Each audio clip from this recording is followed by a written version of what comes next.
Hello guys, welcome to Medha Saldani YouTube channel. So guys, last lecture में हमने discuss किया था कि मेधा सल्दानी यूट्यूब चैनल का जो टाइम टेबल है उस पर डिस्कस किया था, और उस पर हमने बताया था कि जो है आज से हम स्टार्ट करेंगे लैब असिस्टेंट और पर्यावरण पर्यवेक्षण की क्लासेज। तो इसमें आज पहला लेक्चर जो है केमिस्ट्री से हम लोग लेके आ रहे हैं, और केमिस्ट्री में गाइज पूरी डिटेल से इसे हम कवर करने वाले हैं। इसके अलावा गाइज, अगर आपने सिलेबस के रिगार्डिंग जो है लेक्चर नहीं देखा है तो आप मेधा सल्दानी यूट्यूब चैनल पर विजिट कीजिए, प्लेलिस्ट में आपको मिल जाएगा।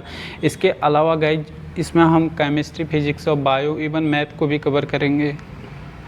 तो गाइज, इसके लिए जो है आपको लगातार बना रहना पड़ेगा चैनल के साथ। वीडियो अच्छी लगी तो उसे शेयर ज़रूर कीजिएगा, और गाइज कमेंट सेक्शन के माध्यम से आप जो है अपनी बात हम तक पहुंचा सकते हैं। चलिए बात करते हैं केमिस्ट्री की, ठीक है। तो गाइज केमिस्ट्री जो है ना, किसे बोलते हैं? रसायन विज्ञान। तो रसायन विज्ञान जो है विज्ञान की एक वह शाखा है जिसके अंतर्गत पदार्थों के गुण, उसके संगठन और उसकी संरचना, और जो भी उसमें शामिल होने वाली जो भी उसमें परिवर्तन होने का जो भी अध्ययन होता है ना, उसी को बोलते हैं रसायन विज्ञान। सिंपली भाषा में अगर बात करें तो रसायन विज्ञान विज्ञान की वह शाखा है जिसके अंतर्गत पदार्थ के गुणों, संगठन, उसकी संरचना तथा उसमें होने वाले परिवर्तन का अध्ययन किया जाता है। इसे ही रसायन विज्ञान कहा जाता है, ठीक है। आगे देखते हैं गाइज, जो आधुनिक रसायन विज्ञान के जनक हैं ये गाइज, इसके बाद जो है ना आगे देखेंगे रसायन विज्ञान का जो विकास सर्वप्रथम मिस्र में हुआ, और रसायन विज्ञान को परमाणुओं तथा अणुओं का विज्ञान भी कहते हैं, ठीक है। आगे बात करेंगे गाइस रसायन विज्ञान की प्रमुख शाखाओं की। तो अकार्बनिक रसायन इसकी शाखा हो गई, कार्बनिक रसायन, ठीक है, ऑर्गेनिक, इनऑर्गेनिक जिसे हम बोलते हैं, भौतिक रसायन, विश्लेषिक रसायन, औद्योगिक रसायन, जैव रसायन और कृषि रसायन। ये गाइज ये इसकी प्रमुख जो है शाखाएं होंगी। आगे बात करते हैं गाइज पहले अकार्बनिक रसायन को देखते हैं। इसके अंतर्गत विभिन्न तत्वों व उनके यौगिकों का अध्ययन किया जाता है, ठीक है। लेकिन कार्बनिक रसायन में इसके अंतर्गत कार्बन के तत्वों व उनके गुणधर्मों का अध्ययन किया जाता है। सो गाइज, इसके बाद जो है आगे हम पढ़ेंगे भौतिक रसायन किससे बोलते हैं, ठीक है। ये बेसिक सी बातें हैं। भौतिक रसायन इसके अंतर्गत नियमों व सिद्धांतों के आधार पर जो है अध्ययन को किया जाता है।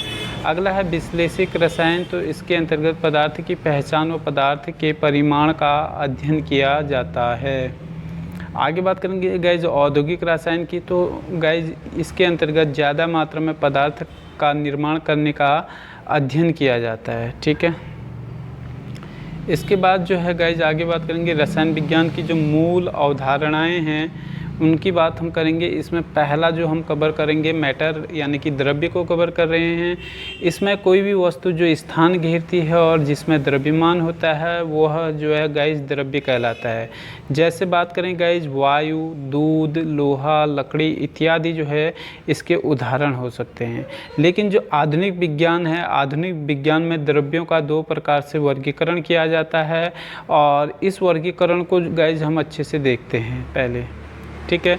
सो गाइज इसमें जो द्रव्य का वर्गीकरण है, एक तो भौतिक वर्गीकरण होता है और एक रासायनिक वर्गीकरण होता है। सबसे पहले भौतिक वर्गीकरण को कवर करेंगे। तो गाइज इसमें ठोस अवस्था, द्रव अवस्था और गैस अवस्था को हम कवर करेंगे।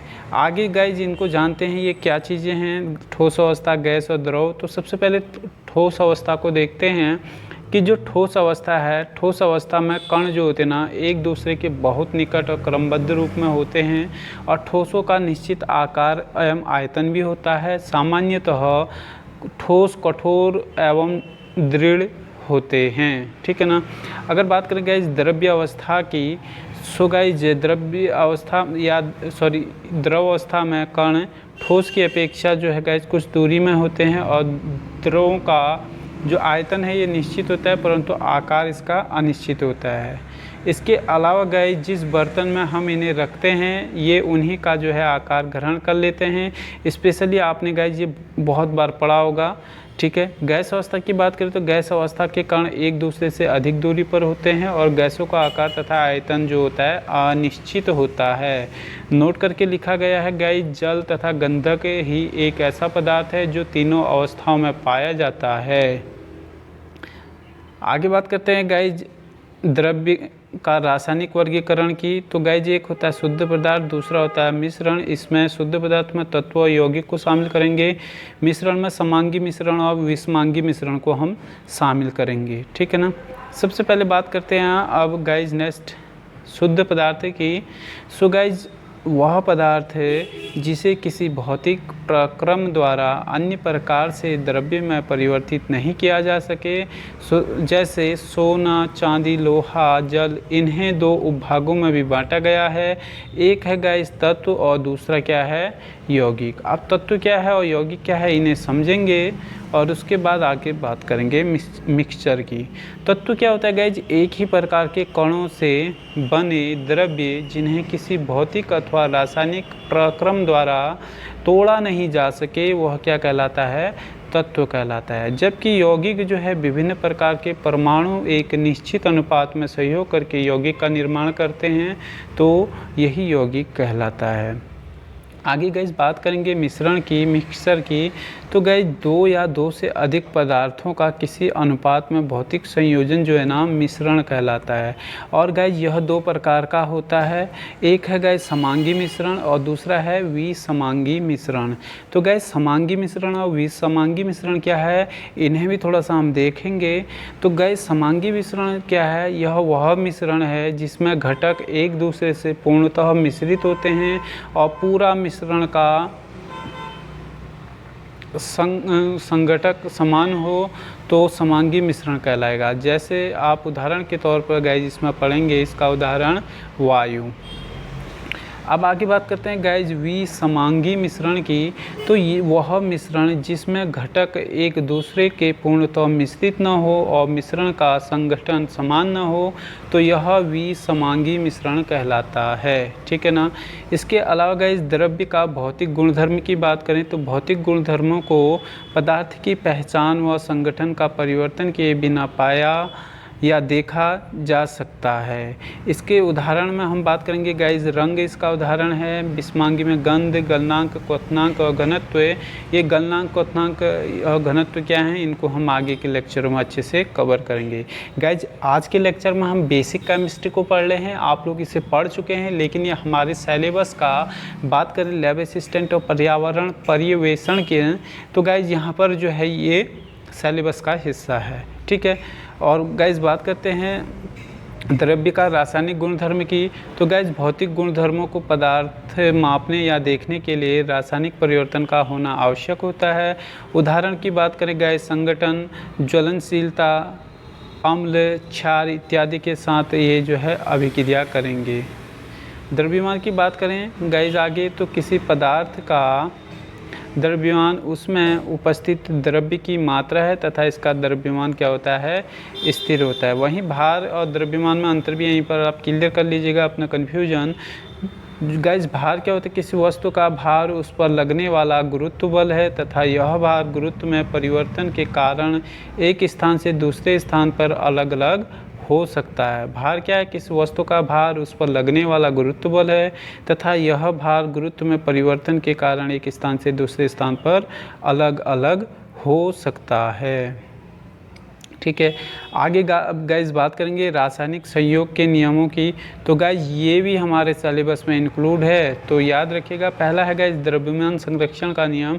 तो इसके तहत क्या होता है, इस नियम के तहत द्रव्य को इसमें ना तो उत्पन्न किया जा सकता है और ना ही नष्ट किया जा सकता है। यह नियम को आवेशन लावोसिए ने 1789 में दिया था। होगा क्या गाइज, इसमें इस द्रव्य को इसमें ना तो उत्पन्न किया जाएगा और ना ही नष्ट कर सकते हैं। जैसे NaCl, ठीक है ना, NaCl यहाँ पर गाइज OG कट कर लेना, NaCl NO3 है तो ये बनेगा, एक मिनट थोड़ा सा जो है समीकरण अच्छे से क्लियर करते हैं। NaCl AgNO3 है तो ये AgCl NaNO3 में जो है ये कन्वर्ट होगा। गाइस जिस रिएक्शन पे जो है ना जो ये अभिक्रिया हो रही है, इसको हम आगे के लेक्चर में काफ़ी अच्छे से आपको एलाबोरेट कर देंगे, तो आपकी चीज़ें वहाँ पर क्लियर होंगी कैसे बना करके, ठीक है ना। एक बार उस लेक्चर को ज़रूर आप लोग देख लेना, काफ़ी जो है आपको बेनिफिट देगा। आगे बात करते हैं गाइज अब स्थिर अनुपात का नियम।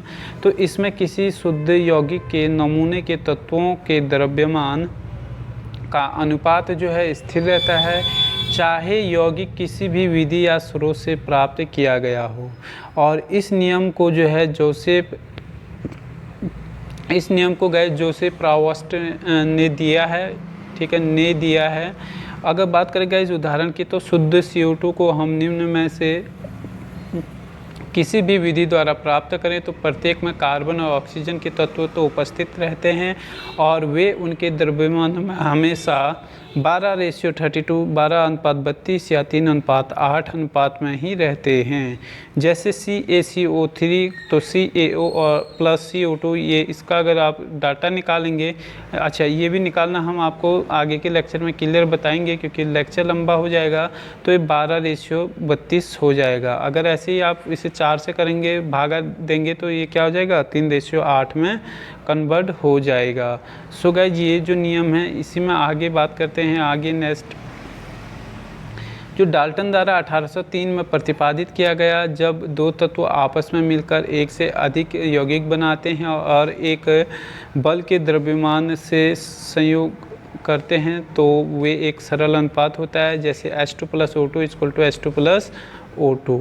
आगे गाइज बात करेंगे व्युत्क्रम या तुल्य अनुपात के नियम की। इसके बाद गाइज अभी हमें नियम को ही कवर करते हुए चलना है क्योंकि ये नियम जो हैं काफ़ी इम्पोर्टेंट हैं और लास्ट में जो है इसके बाद हम इम्पोर्टेंट फैक्टर जो हैं अभी तक जितना पढ़ा है उसका वन लाइनर को हम कवर करेंगे क्योंकि एग्ज़ाम पॉइंट ऑफ व्यू से वही ज़्यादा इम्पोर्टेंट रहता है। ठीक है, चलिए आगे बात करते हैं गाइज व्युत्क्रम या तुल्य अनुपात का नियम। तो इसमें क्या होता है, जब दो विभिन्न तत्व तीसरे तत्व से या निश्चित द्रव्यमान को अलग अलग क्रिया करते हैं तो उनके द्रव्यमान में जो उनका द्रव्यमान होता है या पूर्ण गुणन होता है तो वह पूर्ण संयोजन वहाँ पर कर सकते हैं। अगर बात करें उदाहरण की, तो तत्व अगर कार्बन और ऑक्सीजन तीसरे तत्व हाइड्रोजन से अलग क्रिया करके CH4 यानी कि मीथेन और H2O बनाते हैं तो स्वयं क्रिया करके क्या करेंगे CO2 बनाते हैं। इधर आप एक चैन स्ट्रक्चर को आप देख सकते हैं, ये इसमें वही चीज़ को बताया गया है। आगे गैस बात करते हैं वोलिलोसेक या गैसीय आयतनों का नियम की। तो गैस समान ताप और समान दाब पर गैसें सदैव सरल अनुपात में सहयोग करती हैं और उत्पाद भी यदि उत्पाद भी गैस हो तो उसका आयतन भी क्रियाकारी गैसों के आयतन से सरल अनुपात में होता है। ठीक है ना गाइस, ये थोड़ा सा नियम है, ये जो है आपने पढ़े होंगे लेकिन थोड़ा सा डिफ़िकल्टी अभी आपको आएगी, लेकिन आगे जो है धीरे धीरे आप इसे मूवमेंट पकड़ लेंगे क्योंकि यहाँ पर जो है ना गाइस जो इनऑर्गेनिक और ऑर्गेनिक कार्बन जो हम केमिस्ट्री पढ़ेंगे इनऑर्गेनिक और ऑर्गेनिक, वहाँ आपको अच्छे से करेंगे कि कैसे आपको चेन बनानी है या अभिक्रिया या रिएक्शन जो भी होते हैं उसके बारे में। H2+ गाइस आगे है H2 + Cl2 है, ये गाइस क्वाइस H12 ये बनाएगा। ठीक है ना। अब बात करते हैं गाइज आवोगाद्रो की जो परिकल्पना है वो क्या है। तो गाइज आवोगाद्रो काफ़ी इंपॉर्टेंट है।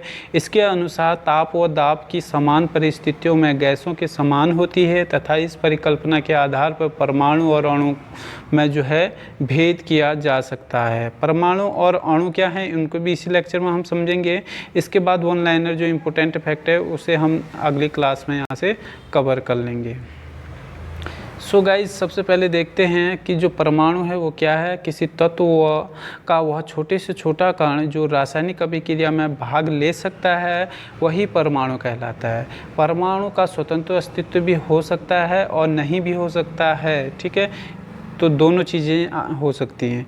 बात करें अणु की, तो गैस किसी पदार्थ का वह छोटे से छोटा कण जिसका स्वतंत्र अस्तित्व होता है उस पदार्थ का अणु कहलाता है।